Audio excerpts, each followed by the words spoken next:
Je suis très inquiet. On voit bien qu'on a à la tête de la France quelqu'un qui met en danger les Français. À partir du moment où Emmanuel Macron, seul, contre l'avis des Allemands, des Italiens et de Joe Biden, des Américains.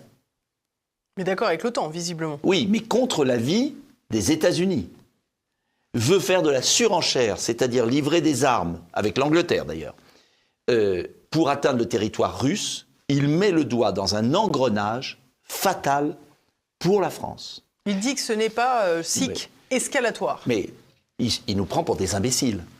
Il joue avec le feu.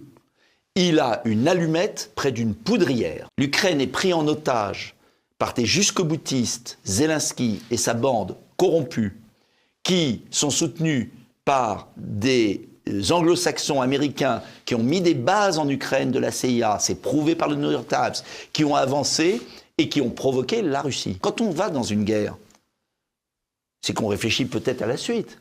Est-ce qu'on a les forces conventionnelles pour entrer en guerre avec la Russie? Non. Donc ça veut dire quoi? Ça veut dire qu'on va envoyer des militaires français servir d'instructeurs, parce qu'il n'y a pas que l'affaire des tirs.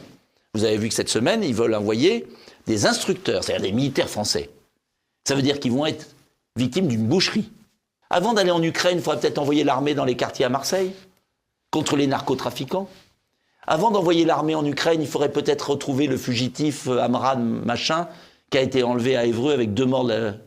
Donc, tout ça est grotesque, gravissime.